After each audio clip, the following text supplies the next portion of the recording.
Hello my dear students. तो बच्चों आज के इस वीडियो में हम लोग बात करेंगे नीट 2024 में जो आपके इंडिया में टोटल 20 एम्स हैं, उन एम्स में किस एम्स में कितना कट ऑफ जाने के चांसेस हैं। इसके लिए मैंने यहाँ पर एक डेटा टैबुलेट किया है जो कि नीट 2023 का है। यू ऑल नो कि एम्स की जितनी भी सीट्स हैं 100% सीट्स एमसीसी जो काउंसलिंग कराता है, ऑल इंडिया कोटा काउंसलिंग, जो अभी इस साल 14 अगस्त से शुरू होने वाली है, उसी से फिल होती है। तो उस काउंसलिंग में 4 राउंड्स होते हैं, राउंड 1, राउंड 2, 3 एंड 4, जिसमें से अगर हम एम्स की बात कर रहे हैं तो but obvious round 1 and round 2 तक लगभग सभी सीट्स फिल हो जाती हैं। कुछ ही सीट्स होती हैं जो थर्ड राउंड या स्ट्रे वैकेंसी राउंड में जाती हैं।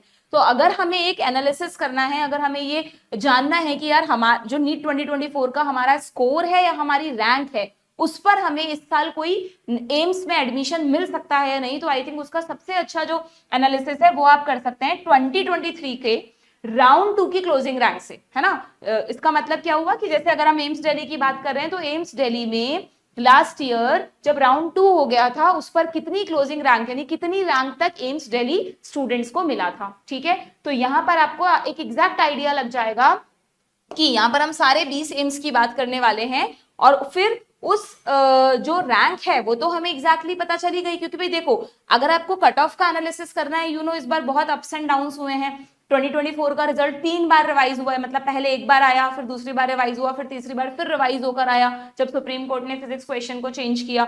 तो इसलिए ये जो इतने सारे अप एंड डाउन हुए उसकी वजह से रैंक और स्कोर में भी बहुत डिफरेंस आया है। प्लस ये भी हुआ है कि इस बार स्कोर बहुत हाई जा रहे हैं। यू ऑल नो कि लास्ट ईयर 2023 में 620 610 तक के बच्चों को कॉलेजेस मिले थे, गवर्नमेंट सीट्स मिली थी, ऑल इंडिया कोटा की बात हो रही है। लेकिन इस साल ये माना जा रहा है कि 650 या 655 जिन स्टूडेंट्स के मार्क्स आए, 650 या 655 जिन स्टूडेंट्स के मार्क्स आए हैं, उन स्टूडेंट्स को ही ऑल इंडिया कोटा से गवर्नमेंट सीट्स मिलेंगी। This is very very heart breaking and unfortunate कि इस साल के स्टूडेंट्स को ये फेस करना पड़ रहा है, but this is the truth बच्चों। तो इस वजह से ना बच्चे एग्जैक्ट आइडिया भी नहीं लगा पा रहे हैं। अगर आप स्कोर से आइडिया लगाओगे ना कि हमारे इस स्कोर पर ये कॉलेज मिल जाएगा या नहीं, तो नहीं लगा पाओगे। तो आई सजेस्ट कि जो भी स्टूडेंट काउंसलिंग से रिलेटेड चीजें सर्च कर रहा है वो रैंक वाइज एनालिसिस को देखें, क्योंकि किसी भी कॉलेज में रैंक जो सीट्स होती हैं वो लगभग फिक्स होती हैं। जैसे एम्स दिल्ली है, एम्स मदुरई है, जो भी अलग अलग एम्स है उनमें भाई इतनी सीट्स हर साल हैं, तो नंबर ऑफ सीट्स फिक्स होने की वजह से इतनी रैंक तक एडमिशंस मिलते हैं, उसके बाद बंद हो जाते हैं। अब उसी रैंक पर स्कोर वेरी कर सकता है बट रैंक में बहुत ज्यादा वेरिएशंस नहीं आते हैं। ठीक है, तो जो भी बच्चे कट ऑफ एनालिसिस कर रहे हैं अपना, वो प्लीज रैंक वाइज इस बार देखें, तो ही आपको एग्जैक्ट आइडिया लगेगा। आज के इस वीडियो में हम जो ऑल ओवर इंडिया में 20 एम्स हैं, यहाँ पर इनकी लिस्ट भी दे रखी है, देखो दिल्ली, भुवनेश्वर, जोधपुर, भोपाल, ऋषिकेश, नागपुर, मंगलगिरी, पटना, कल्याणी, रायपुर, इन एम्स को मैंने लगभग रैंकिंग वाइज, मतलब जिस रैंकिंग में ये फिल होते जाते हैं ना, उसी वाइज अरेंज किया है। एंड देन बीबीनगर, राजकोट, भटिंडा, गुवाहाटी, बिलासपुर, गोरखपुर, बरेली, जम्मू, देवगढ़, एंड सबसे लास्ट में फिल होता है बच्चों एम्स मदुरई। ठीक है, तो हर एम्स में हम देखेंगे कैटेगरी वाइज कि जनरल में क्या क्लोजिंग रैंक रही, ईडब्ल्यूएस में, ओबीसी में, एससी में, एसटी किसकी क्लोजिंग रैंक, राउंड 2 की क्लोजिंग रैंक। ठीक है, जिससे आपको और इसको प्लस इसको हम साथ में किससे कंपेयर करेंगे कि इस रैंक पर इस बार बच्चे के कितने मार्क्स हैं। लास्ट ईयर तो मार्क्स अलग थे, इस बार मार्क्स वेरी कर रहे हैं। हालांकि अभी तक कहीं पर भी कोई ऑफिशियल डेटा नहीं है मार्क्स वर्सेस रैंक का, जो स्टूडेंट्स हमें बताते हैं उसी के बेसिस पर हमने ये लिस्ट बनाई है। This is just a rough list. ठीक है, ये एग्जैक्ट लिस्ट नहीं है। कोई भी बच्चा ये ना सोचे कि 690 मार्क्स वाले की इतनी ही रैंक है, नहीं। इस बार हर एक एक स्कोर पे हजार हजार बच्चे हैं। जैसे आप यहाँ देख सकते हो 690 पर रैंक 3000 समथिंग है, जबकि 5 नंबर कम होती रैंक 5000 समथिंग पहुंच गई है। ये शुरू में तो डिफरेंस कम है, आगे जाकर एक एक नंबर के बेस, एक एक नंबर पे भी अगर आप अलग करेंगे तो एक एक हजार रैंक का डिफरेंस आ रहा है। ठीक है, तो इसलिए ये एक रफ आइडिया है जिससे आपको आइडिया लग सके कि अच्छा जिस बच्चे के मार्क्स इस बार 710 है उसकी रैंक 300 के आसपास है, जिस बच्चे के मार्क्स इस बार 706 से 709 के बीच में, उनकी रैंक 300 टू 500 वेरी कर रही है। ठीक है, तो इस को मैंने इस डेटा से कंपेयर करके एक फाइनल निकाला है कि भाई क्या एक्सपेक्टेड कट ऑफ रहेगा, जो हम लास्ट में देखेंगे नीट 2024 का एम्स दिल्ली और एम्स मदुरई। एम्स दिल्ली सबसे पहले फिल होता है, एम्स मदुरई सबसे लास्ट में फिल होता है। ठीक है, तो चलिए स्टार्ट करते हैं हम बच्चों। सबसे पहले जो भी स्टूडेंट जिस भी रैंक में है वो एक बार मैं कहूंगी ये जो स्लाइड्स हैं इनका फोटोज भी ले लें, जिससे आप बाद में आराम से उनको देख सकते हैं। बट क्या देखना है, कैसे एनालिसिस करना है, वो प्लीज सीख लो। ओके, तो यहाँ पर अगर सबसे पहले हम एम्स दिल्ली की बात करें बच्चों, तो लास्ट ईयर यानी नीट 2023 में राउंड 2 तक जो क्लोजिंग रैंक थी वो 57 थी, है ना। एम्स में जनरली अगर हम जनरल सीट्स की बात करें तो 46 के लगभग हैं। तो वो जो सीट्स हैं, अब क्या होता है ना, वैसे तो आप सोचते होंगे मैम जो भी टॉप करते हैं वो सब एम्स दिल्ली ही लेते होंगे। Yes, most of the students AIIMS Delhi लेते हैं, बट ऐसा जरूरी नहीं है। कई बार वो जिस स्टेट में रहते हैं वहां का कोई टॉप मेडिकल कॉलेज है, जैसे लास्ट ईयर जो फर्स्ट रैंक पर बच्चा था एक, उसने एम्स दिल्ली लेने की जगह जिपमर पुडुचेरी लेना प्रेफर किया था, है ना। तो वो डिपेंड करता है, कई बार और भी टॉप कॉलेजेस हैं अच्छे, तो उनकी वजह से ये थोड़ा सा पीछे भी चला जाता है। तो last year 57 rank general category में जिस बच्चे की, अच्छा ये जितनी भी रैंक्स आपको दिख रही है they all are all India rank. ऐसा नहीं है कि मैंने एससी में लिखा है तो ये एससी कैटेगरी रैंक है, ये ऑल इंडिया रैंक है, क्योंकि एमसीसी में जो सीट अलॉटमेंट हो रहा है आपको ऑल इंडिया कोटा काउंसलिंग में, वो कैटेगरी वाइज होता है, रिजर्वेशन होता है, बट उसमें ऑल इंडिया रैंक के बेसिस पर ये देखा जा रहा है कि आपकी ऑल इंडिया रैंक क्या है। तो आप जो भी कंपेयर करें अपने स्कोर कार्ड में ऑल इंडिया रैंक से कंपेयर करेंगे, ठीक है। तो एम्स दिल्ली में 57 रैंक तक को मिला था। तो यानी इस साल जिन बच्चों की रैंक 60 तक है वो ये एक्सपेक्ट कर सकते हैं कि उन्हें एम्स दिल्ली मिल जाएगा। यानी अगर मैं इस डेटा को देखूं तो इस बार आपको पता है रिजल्ट रिवाइज होने के बाद, सुप्रीम कोर्ट के जजमेंट के बाद, फुल मार्क्स 100% मार्क्स लाने वाले बच्चे कितने हैं? 17 बच्चे हैं, ठीक है। 716 जिन बच्चों के हैं उसमें रैंक 18 टू रैंक 23 रैंक तक वाले स्टूडेंट्स हैं, ठीक है, यानी 6 बच्चे हो गए। देन 715 मार्क्स पर जिन बच्चों के आए हैं उसमें काफी ज्यादा वेरिएशन है, यहाँ पर लगभग 24 रैंक से लेकर 110 रैंक तक के बच्चे जो हैं उनके इतने मार्क्स हैं, है ना। यानी अगर हम देखें इससे कंपेयर करें तो एम्स इस बार किसको मिलेगा? जिन बच्चों के मार्क्स 715 है उनमें भी सबको नहीं मिलेगा एम्स दिल्ली, जनरल की बात कर रहे हैं हम, उनमें भी उन्हीं बच्चों को एम्स दिल्ली मिलेगा जिनकी रैंक लगभग 60 तक है, क्योंकि जनरली वहां पर थोड़ा सा और आप मान लो हो सकता है शुरू वाले कुछ बच्चे छोड़ दे तो 60 की जगह 65 समझ लो, बट उससे ज्यादा ये जाने के चांसेस नहीं है, ठीक है। गॉट द पॉइंट कि कैसे एनालिसिस करना है। अब इसी तरह एम्स दिल्ली में अगर हम ईडब्ल्यूएस कैटेगरी की बात करें, ठीक है, जनरल में जो ईडब्ल्यूएस होता है तो वहां पर 223 रैंक ऑल इंडिया रैंक जिस स्टूडेंट की थी उसको एम्स दिल्ली मिल गया था under EWS quota, this is all India rank, ठीक है। तो इस बार भी जो बच्चे ईडब्ल्यूएस के हैं और उनकी ऑल इंडिया रैंक 223 या मान लो 230 तक है, उन्हें एम्स दिल्ली मिलने के चांसेस हैं। और इस रेंज में जो मार्क्स हैं वो है लगभग 711 से 712, ठीक है। मार्क्स मैंने इस साल के लिखे हैं, ये पिछले साल के मार्क्स नहीं है, ये आइडिया लगाने के लिए कि भाई आपको थोड़ा बहुत दूसरे बच्चे अगर ये वीडियो देख रहे हैं तो उनको आइडिया लगे कि इस बार कितने मार्क्स तक के बच्चों को एम्स मिलने के चांसेस हैं, ठीक है। तो जिन स्टूडेंट्स का स्कोर देखो आप कितना ज्यादा टफ कट थ्रोट कंपटीशन होता जा रहा है बच्चों कि 700 मतलब आपके पास सिर्फ 1 या 2 क्वेश्चन गलत करने का स्कोप है अगर आपको एम्स दिल्ली में एडमिशन चाहिए अंडर जनरल ईडब्ल्यूएस या ओबीसी, ठीक है। एससी एसटी में भी कोई बहुत ज्यादा डिफरेंस नहीं है, वहां पे भी 700 अबव मार्क्स लाने पर ही एम्स दिल्ली मिलेगा, उससे नीचे वालों को नहीं मिलता है, ठीक है। तो ओबीसी में 255 was the closing rank for round 2, जो कि वही लगभग सिमिलर से मार्क्स आप मान के चले, ठीक है। एससी कैटेगरी में लगभग जो टॉप 1000 स्टूडेंट्स हैं ऑल इंडिया रैंक जिनकी टॉप 1000 है उनको एम्स दिल्ली मिलने के चांसेस हैं, यानी उनके मार्क्स 702 या उससे ऊपर होंगे। एंड एसटी कैटेगरी में लगभग 1600 रैंक से ऊपर के जो बच्चे हैं, ठीक है, 1600 थोड़ा सा 1630 तक मान लो, उनको एम्स दिल्ली मिलने के चांसेस हैं नीट 2024 में। ये मैं किस बेसिस पर कह रही हूँ? नीट 2023 की राउंड 2 की क्लोजिंग रैंक के बेसिस पर, ठीक है। जिन बच्चों के ये वाली रैंक होगी उनके मार्क्स लगभग 700, 699, 698 इसी तरह के हैं, तो रफली आप 700 मार्क्स मान लें, ठीक है। एक बार समराइज कर दूं एम्स दिल्ली को मैं, तो एम्स दिल्ली किसको मिलने के चांसेस हैं? जिन बच्चों का नीट 2024 में स्कोर है 715 और उससे ऊपर इन द जनरल, उन्हें एम्स दिल्ली मिल सकता है। 715 में भी सबको नहीं मिलेगा। ईडब्ल्यूएस एंड ओबीसी में जिनके मार्क्स 711, 712 या उससे ऊपर हैं उन्हें एम्स दिल्ली मिलने का चांस है। ओबीसी में जिनके, अच्छा ये तो ओबीसी तो हो गया, एससी में जिनके मार्क्स 702 से ऊपर हैं ये और रैंक उनकी होनी चाहिए अंडर 1000, उनको एम्स दिल्ली मिलने के चांसेस हैं। और एसटी कैटेगरी में जिन बच्चों के मार्क्स 700 से ऊपर हैं और रैंक होनी चाहिए 1600 से पहले की, है ना, तब आपको एम्स दिल्ली मिलने के चांसेस हैं। Got the point? आगे बढ़े। इसी तरह बाकी के एम्स में अब मैं सब कुछ एक्सप्लेन नहीं करूंगी आपको, ठीक है। आप बाकी सबकी रैंक्स नोट कर लें, जो भी बच्चे जिस रैंक में फॉलो कर रहे हैं वो उस रैंक को नोट कर सकते हैं। जैसे अगर हम एम्स भुवनेश्वर की बात करें बच्चों, तो एम्स भुवनेश्वर में जनरल में लास्ट ईयर जो क्लोजिंग रैंक थी, these are the closing ranks, do remember, वो थी 496।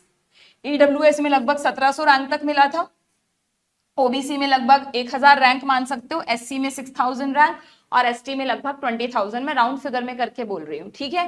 देन एम्स जोधपुर, अच्छा यहाँ पे भुवनेश्वर और जोधपुर ना रैंकिंग में ऊपर नीचे होते रहते हैं, कई बार जोधपुर पहले भर जाता है, कई बार भुवनेश्वर पहले भर जाता है, बहुत ज्यादा डिफरेंस नहीं आता, आप देख सकते हैं, ठीक है।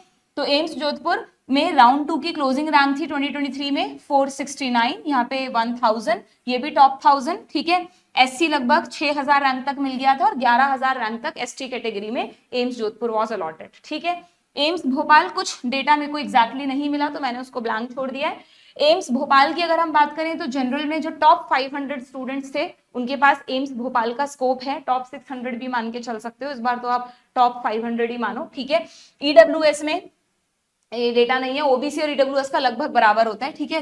1300 रैंक टॉप एससी एसटी में, इसका नहीं है बट आप थोड़ा सा इससे कंपैरेबल कर सकते हैं, ठीक है। एम्स ऋषिकेश की अगर मैं बात करूं तो टॉप 800 स्टूडेंट्स इस बार एम्स ऋषिकेश एक्सपेक्ट कर सकते हैं जनरल में, कहां पे, नीट 2024 में, ठीक है।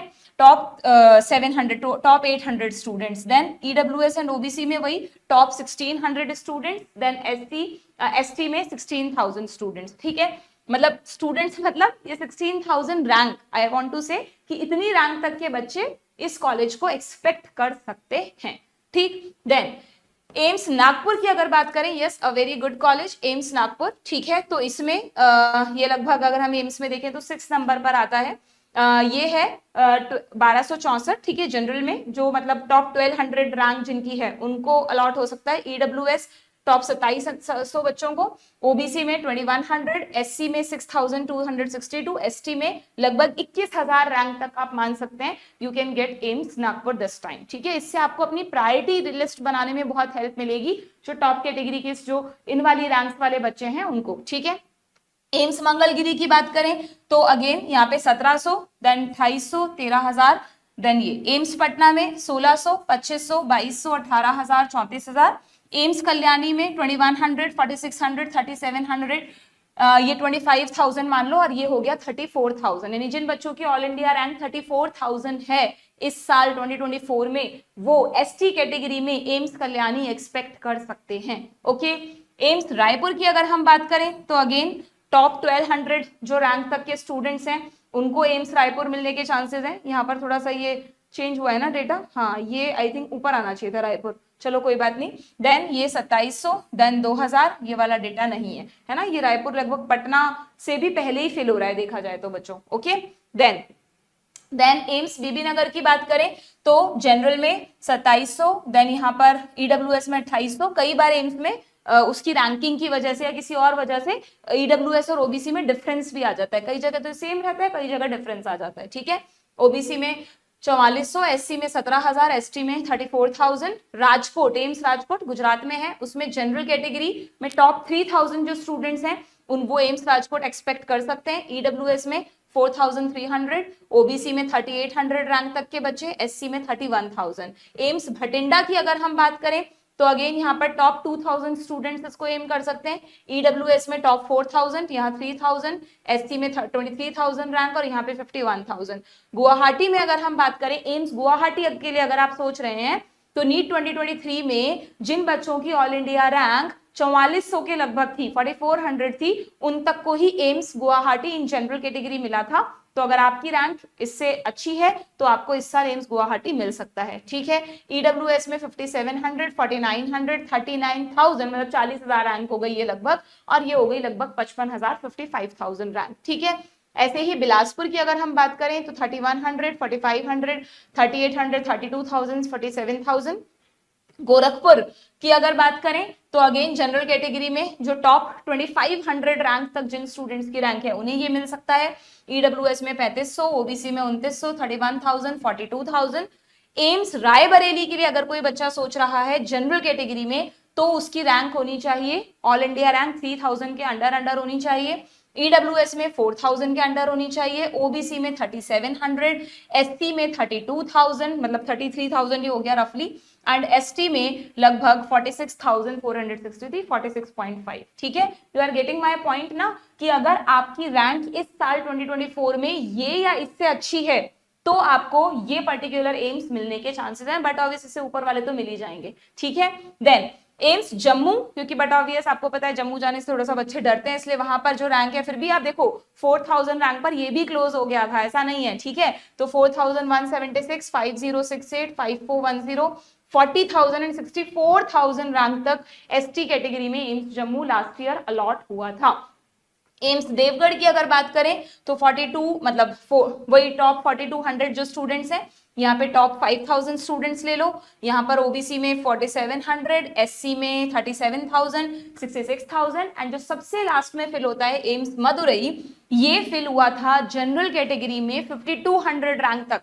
यानी इस साल जिन बच्चों की रैंक टॉप 5000 है वही बच्चे जनरल में एम्स में एडमिशन ले सकते हैं। AIIMS Delhi to AIIMS Madurai, अगर सारे 20 एम्स को हम देखें तो जिन बच्चों की रैंक इस बार टॉप 5000 है उन्हीं बच्चों को एम्स में एडमिशन मिलेगा। 5000 की रैंक के बाद एम्स में जनरल कोटा मतलब जनरल में एडमिशन मिलना इज क्वाइट डिफिकल्ट, ठीक है। देन और ये मार्क्स कहाँ खत्म हो रहे हैं इस बार आपको पता है, ये जो 5200 रैंक है ये लगभग इस बार उन बच्चों की जिनका स्कोर 685 से ऊपर है। यानी इस बार जनरल कोटा के लिए एम्स की कट ऑफ कितनी रहेगी, 685 से ऊपर ही थोड़ी सी मान लो, ठीक है। देन ये मैंने इसलिए रफली लिखे हैं सारे क्योंकि इस बार एक एक स्कोर पे हजार रैंक्स है ना, तो ये थोड़ा सा एक मार्क ऊपर नीचे भी हो सकता है, ओके। ईडब्ल्यूएस में टॉप 7000 स्टूडेंट्स को मान लो एम्स मिलने के चांसेस हैं, फर्स्ट टू लास्ट सारे एम्स देखें, यानी जिनका स्कोर 677 या उससे ऊपर है। ओबीसी में टॉप 6500 स्टूडेंट्स को मिलने के चांसेस है, यानी जिनका स्कोर 680 से ऊपर है। एंड एससी में टॉप 45,000 रैंक्स में जो स्टूडेंट्स आ रहे हैं जिनके ऑल इंडिया रैंक 45,000 है, उनको लास्ट एम्स मिलने के चांसेस हैं। मार्क्स होना चाहिए, स्कोर होना चाहिए उनका 630 से ऊपर। एंड एसटी में 72,000 जिनकी रैंक है, ठीक है, थोड़ा सा आप इसको आसपास ले सकते हैं, यानी मार्क्स हैं जिनके इस बार 605 से ऊपर, उन्हें एम्स मदुरई मिलने के चांसेस हैं, ठीक है। ये जो मार्क्स मैंने लिखे हैं वो मैंने आपको कहा, ये जो मार्क्स वर्सेस रैंक का डेटा मेरे पास है, this is a rough data, उसके बेसिस पर मैंने लिखे हैं। चाहे तो आप इसका फोटोग्राफ ले सकते हैं, but again it is not the exact one, क्योंकि कहीं पर भी ऑफिशियली मार्क्स वर्सेस रैंक जैसा कोई भी अभी एनटीए ने अवेलेबल नहीं करवाया है। ये तो उसके बाद आएगा जब एमसीसी लिस्ट निकालेगा ना अपनी कि इन बच्चों को कॉलेजेस अलॉट हुए हैं, इनके इतने रैंक हैं, इतना स्कोर है, तब जाके we will get to know, ठीक है। ये जितना स्कोर जिस स्कोर पे मुझे रैंक्स मिली वो मैंने लिख लिए। यानी इस बार आप देखो कितना रैंक डाउन चला गया, पिछली बार 610 तक, 610 जिस बच्चे के मार्क्स थे ऑल इंडिया में, उसकी ऑल इंडिया रैंक लगभग 25,000 के आसपास थी और उसको लास्ट गवर्नमेंट सीट मिली थी। एम्स की बात नहीं कर रही, ओवरऑल बात कर रही हूँ। तो इस बार जिस बच्चे के 610 नंबर हैं उसकी रैंक 25,000 से गिरकर 65,000, 65,000, 66,000 तक पहुंच गई है ना। तो 25,000 की डबल, 50,000 से भी ज्यादा, मतलब ये कहीं से भी चांस नहीं है कि 610, 620, 630, इवन 630 पे भी नहीं। देखो आप देखोगे तो इस बार अगर हम ऑल ओवर गवर्नमेंट सीट्स की बात करें ना बच्चों, तो ऑल ओवर गवर्नमेंट सीट्स इस बार 650 या उससे ऊपर मार्क्स पे ही मिलेगी, क्योंकि 650 पर रफली रैंक है 26,000 के लगभग, तो 25,000 थोड़ी बहुत सीट्स ऐड हुई होंगी। तो आप मान लो जिन बच्चों की रैंक 26,000 से 27,000 के बीच में है वहां तक ही गवर्नमेंट सीट्स मिल पाएंगी। यानी इस बार का ओवरऑल गवर्नमेंट सीट्स का जो कट ऑफ रहेगा वो 650। और अगर हम एम्स की बात करें तो एम्स का जो कट ऑफ रहेगा, ये मैंने एम्स दिल्ली के लिए लिख दिया है, और दैट इज एम्स मदुरई जो कि सबसे लास्ट में फिल होता है उसके लिए भी लिख दिया है। चाहे तो इसका एक फोटोग्राफ ले सकते हैं। दिस इज माय एनालिसिस जो मैंने नीट 2023 की रैंक पे इस बार कितने मार्क्स हैं बच्चों के उसके बेसिस पर करा है, ठीक है। तो एम्स दिल्ली जो है जनरल वाले बच्चों को 715 जिनके मार्क्स हैं उन्हीं को मिलेगा, उसमें भी सबको नहीं मिलेगा। उसकी रैंक जो है वो टॉप 60 में होनी चाहिए। ईडब्ल्यूएस में 711 मार्क्स तक या 712 भी मान लो इसको, यहाँ तो एक एक नंबर की लड़ाई है ना। और रैंक जो है वो 223 से बेटर ही होनी चाहिए।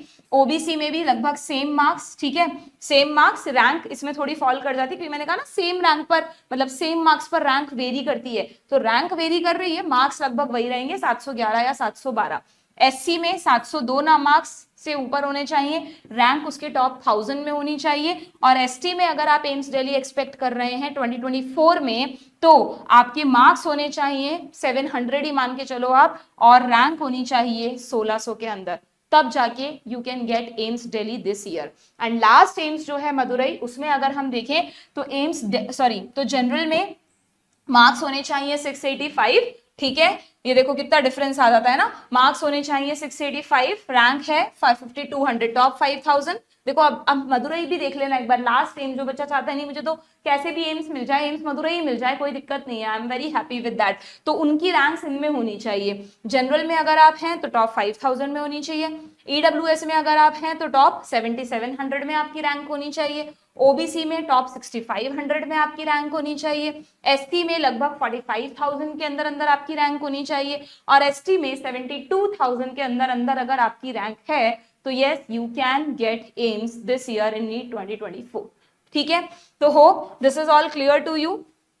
तो ये मेरी तरफ से एक छोटा सा आपको आइडिया दिया मैंने कि किस तरह आप एम्स का इस बार एनालिसिस कर सकते हैं। उस अकॉर्डिंग अभी 15 दिन है बच्चों, 14 अगस्त से इस बार काउंसलिंग शुरू होगी, तो इन 13-14 दिन को ना आप बिल्कुल भी वेस्ट ना करें, जितना हो सके ऑथेंटिक जो वीडियोज हैं, इनमें मैंने बहुत सारा देखा ना कुछ जगह पर ये बहुत गलत डेटा के साथ भी वीडियोस बने हुए हैं बच्चों, तो जिनसे आप पढ़े हैं या जो ऑथेंटिक स्टैंडर्ड प्लेटफॉर्म्स हैं जहां पे आपको एक फील भी आ जाता है ना, देखकर पता चल जाता है, थोड़े कमेंट्स पढ़ लिया कर, उसमें भी पता चल जाता है कि ये सही डेटा दे रहे हैं या नहीं, तो उन्हीं वीडियोस को आप देखें, डायरी लें, जो भी चीज आपको अच्छी लगती है उसको उनमें नोट करें और एक फाइनल एनालिसिस अपना करके ये डिसाइड करें कि आपको किस अकॉर्डिंग अपनी प्रायोरिटी लिस्ट बनानी है, जिससे आपको वही कॉलेज मिले जो आप डिजर्व करते हैं, कोई अच्छा कॉलेज आपसे छूटे नहीं और आप सही से एक अच्छे कॉलेज से एमबीबीएस कर सके। वैसे गवर्नमेंट सीट मिलना ही अपने आप में एक बहुत बड़ा अचीवमेंट है, कोई भी गवर्नमेंट सीट आपको मिल रही है तो मैं कहूंगी you should take the admission in that, okay.